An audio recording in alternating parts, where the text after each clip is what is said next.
Bonjour à tous, soyez le bienvenu dans le matinal de ce matin. Je vous salue dans le précieux nom de notre Seigneur Jésus-Christ. Aujourd'hui, nous sommes à la fin de notre thème de la semaine qui parle de Dieu, exauce infiniment au-delà de notre attente, au-delà de notre imagination. Aujourd'hui, nous parlons de remercier Dieu parce que vous avez tout reçu. Et j'ajoute moi-même, vous êtes dans l'abondance.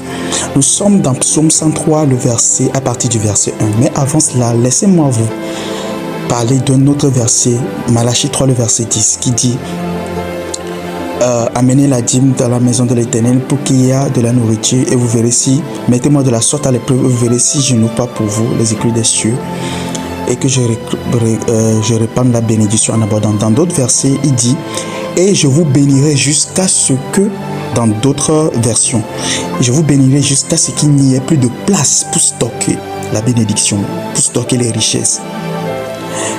Remerciez Dieu parce que vous avez tout reçu. C'est une déclaration de foi personnelle, mais aussi c'est une déclaration d'action de grâce. C'est une reconnaissance à Dieu par rapport à des choses que vous n'avez pas vues, mais que vous croyez que Dieu est capable de les manifester dans votre vie. Regardez ceci. Dieu demande à Abraham de sacrifier son fils sur l'autel. C'était un lourd sacrifice demandé à Abraham. On ne lui avait jamais demandé quelque chose comme ça. Malgré cela, il a obéi, il allait. Il a dit une chose, une déclaration, une affirmation qui est restée dans l'histoire, dans les manuels de l'histoire. Il a dit, parce qu'il croit que même s'il tue son fils, le Dieu qui lui a donné ce fils-là est capable de le ressusciter.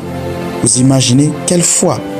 Imagine que Dieu vous demande de donner ce que vous avez de plus précieux.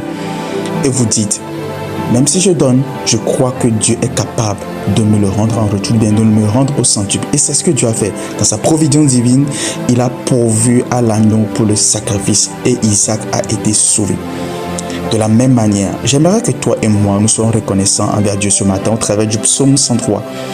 Reconnaissant pour les choses qu'il a fait, pour les choses qu'il est en train de faire, pour les choses qu'il fera. Cette reconnaissance nous permet de marcher dans la certitude, plus dans la foi, mais dans la certitude, dans le je sais, dans l'omniscience de Dieu, où nous sommes convaincus, où notre âme, notre esprit est endoctriné dans le fait que rien ne pourra empêcher de Dieu, aucune force, aucune puissance, aucune personne ne pourra empêcher Dieu d'accomplir ce qu'il désire d'accomplir dans notre vie. C'est aussi ça le pouvoir de la reconnaissance. Lorsque nous reconnaissons, nous sommes dans la reconnaissance, dans le remerciement, nous ne pouvons pas déprimer parce que